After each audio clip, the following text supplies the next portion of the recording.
দিকে দিকে চতুর্দিকে হাট বাজারে মাঠে ঘাটে बीजेपी नरेंद्र मोदी नरेंद्र मोदी नरेंद्र मोदी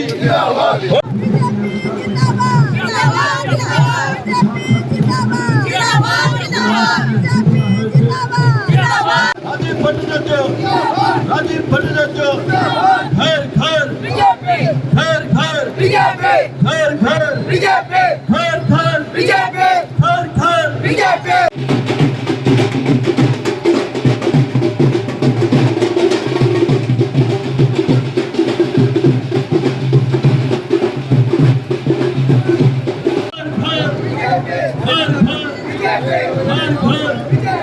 सी के इलेक्शन को लेके तो क्या क्या मैसेज रहेगा, क्या मकसद है इसका, इस घर घर अभियान का? हमारा तो मकसद यही है 100% हमारा त्रिपुरावासी जो है ये बीजेपी जो लेड हमारा सरकार चल रहा है।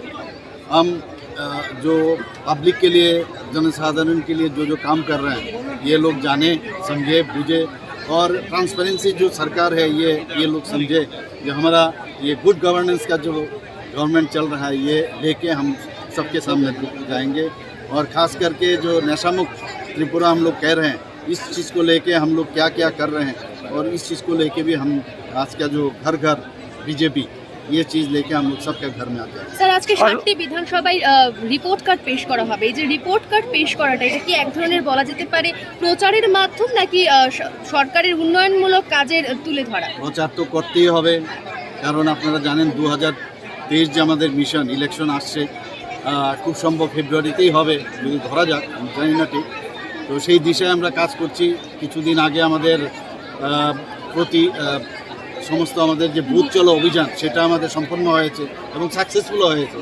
এখন আমরা হর ঘর বিজেপি, প্রতি ঘরে বিজেপি, আমাদের প্রতিটা ঘরে আমাদের ঢুকতে হবে এবং অনেক যারা হাউস হোল্ড আছে তাদের আমাদের 8.5 হাউস হোল্ড আছে সারা ত্রিপুরাতে, তাদের কাছে আমরা বলবো যে ত্রিপুরা সরকার এবং আমাদের ভারতীয় জনতা পার্টির যে সরকার, কেন্দ্রের যে সরকার এবং ত্রিপুরা সরকার কি করেছে উন্নয়নমূলক কাজ সেইগুলো নিয়ে আমাদের রিপোর্ট কার্ড নিয়ে ওনাদের ঘরে ঘরে যাব।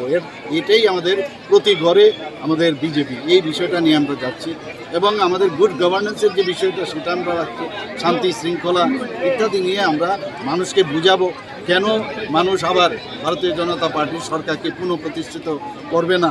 আমার তো মনে হয় না কেউ এই বিষয়ে কোনো নেগেটিভ কোনো কথা বলবে।